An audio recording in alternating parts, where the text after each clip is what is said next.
말을 해야 되는데, 에덴이라고 하는 게 과연 뭔가 하는 문제를 먼저 이제 비송강에 대해서 얘기를 하다가 다시 왜 에덴 그 10절을 2장 10절을 봉독을 시켰는고 하니, 에덴이라고 하는 게 근본적으로 이해를 하면서 강에 대해서 얘기를 하려고 그러는 거예요. 그래서 여기 에덴이라고 하는 것이 지정학적으로 저 이라크 땅을 가리키는 그런 게 아니라, 그 에덴이라고 하는 것은 여기서 지금 얘기하는 거는 전 세계를 가리킨다. 내가 그렇게 얘기를 했단 말이에요. 이 범위가 너무 멀게 잡지 않느냐 이렇게 했는데, 이게 뭐냐면 네 강이 인류사에 그리스도가 나타내고자 하는 사상 같은 거예요. 그래서 그거를 계시록에서는 뭘로 했냐면 네 말로 나타나.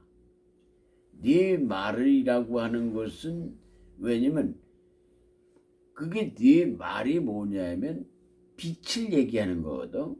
그래서 나도 잘 쓴단 말이야. 빛을 얘기하는데 그게 이제 사상으로 연이어 생각을 하는 게 종말론 학자들의 얘기란 말이에요.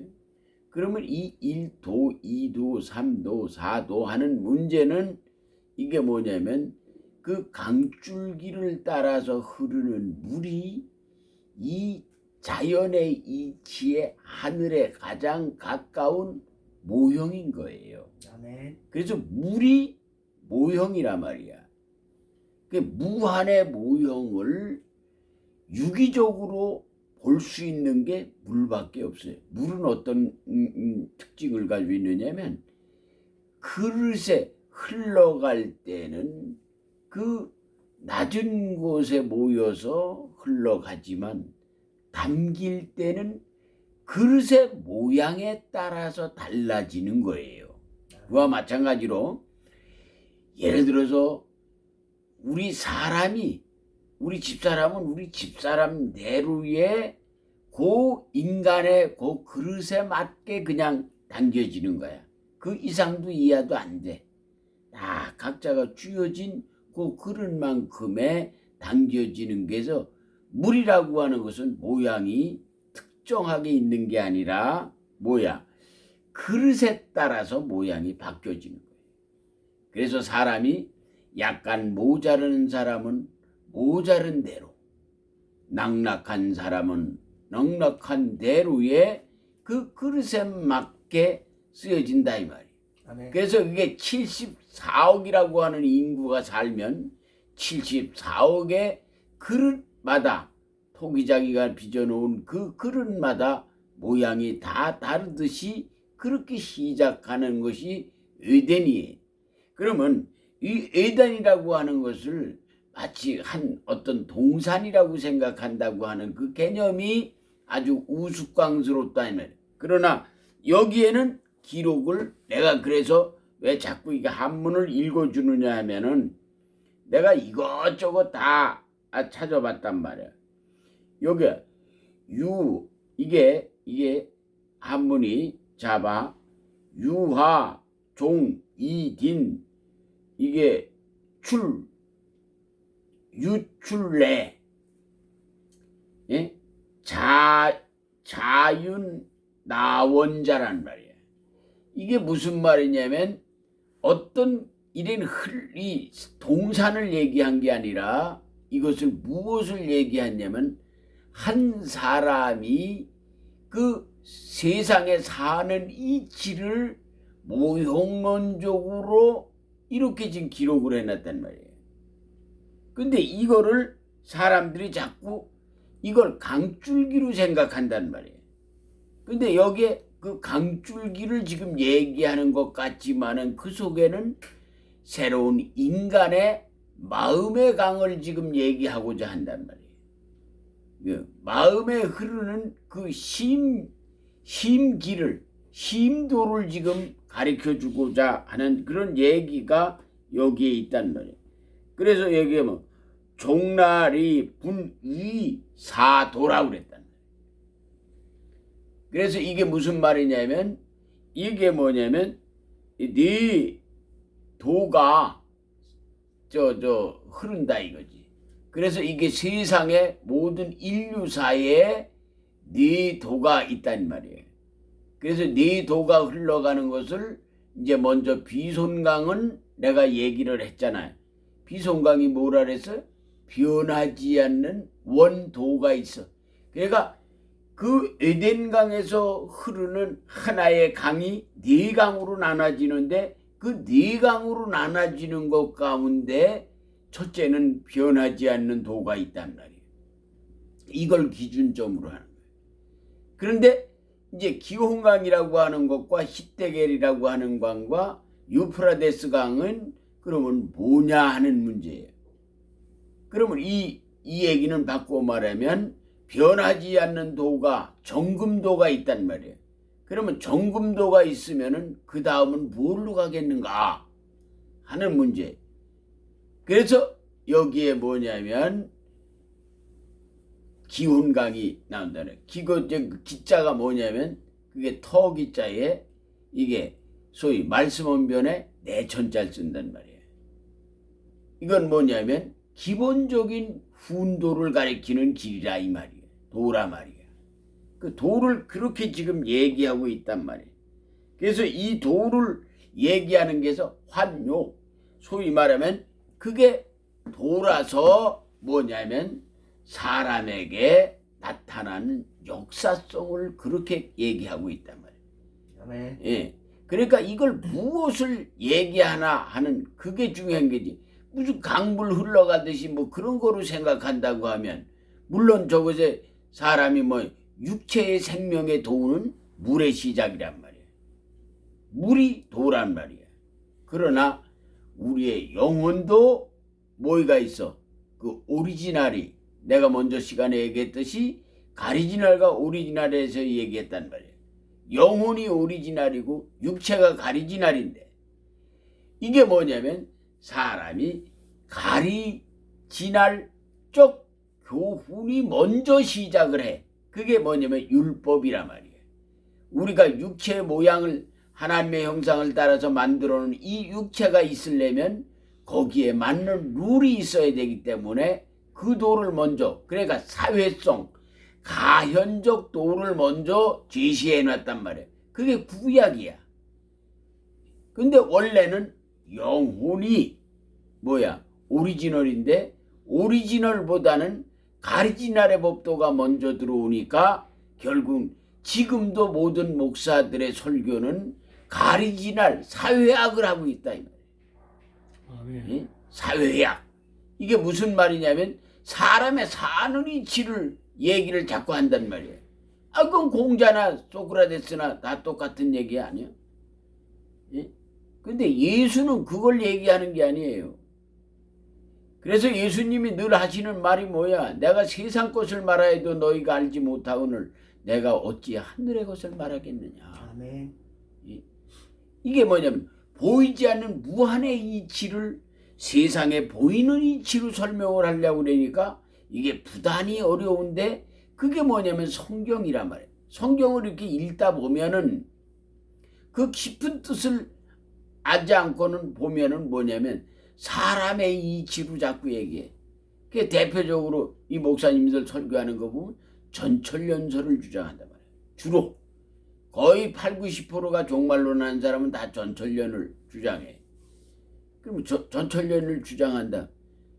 나는 그렇게 생각하지 않고 그건 기독교 강해도 한 번도 읽어보지 않은 사람들이야. 장로교 간판을 묻혀놓고 있는데 장로교 목사가 아니라 그 사람은 감리교 목사야. 예, 알미니우스 사상이 들어가 있는 거예요. 예수님은 항상 세컨드 다운, 항상 우리의 육체의 옷을 입고 있는 한 누구든지 예수의 이름을 부르는 자는 그 속에 그 마음 속에 그 마음의 보좌에 예수는 늘 강림하신다 이 말이에요. 이게 수시로. 그게 어떤 정해진 시간이 없단 말이에요. 그게 무시로야. 무시로 예수의 이름을 부르는 입을 가진 자에게는 항상 그 속에 들어간단 말이에요. 그게 그렇게 돼야지. 뭐 그러면 예수님 때도 예수님 부활 승천하시고 나서 다시 오셔서 인간들에게 같이 동행했단 말이에요. 근데 그때 다시 오실 예수, 소위 말해 주 예수여 어서 오시옵소서. 이게 요한계시록 마지막 이 요한의 절규가 결국 지금도 2000년이 지난 지금도 안 오고 있단 말이야. 그게 왜냐면 유기적인 예수를 기다리니까 그런 거야. 예수의 오리지널은 영혼의 보좌에 오고 우리를 죽지 않는 영혼을 붙들고 있고 이 육체의 옷은 갈아입는 거예요. 아멘. 사계절에 이 자연의 이치가 갈아입듯이 사람도 그와 같이 영혼의 오리지널을 육체의 가리지날이 늘 수시로 바뀌어가는 이치요. 그 썩을 것을 뭐냐면 썩을 것으로 그 썩을 혓바닥으로 뭐를 해? 예수 그리스도를 시인하면 그 영원히 죽지 않는 영혼이 소송받는 예수는 믿어도 되고 안 믿어도 되고 그런 게 아니에요. 근데 이게 마치 무슨 예수가 나를 도와줘서 월세 살던 거 전세 살고 전세 살던 거 집 사고 그게 축복으로 생각하고 산단 말이에요. 예수님이 그러면 실패한 사람 중에 가장 큰 실패자야. 왜냐면 하늘을 나눈 새도 둥지가 있고 여우도 굴이 있거늘 인자는 머리 둘 곳이 없다 그랬어. 그러면 집도 안 간 준비 못하고 간 그게 무슨 구세주요. 에?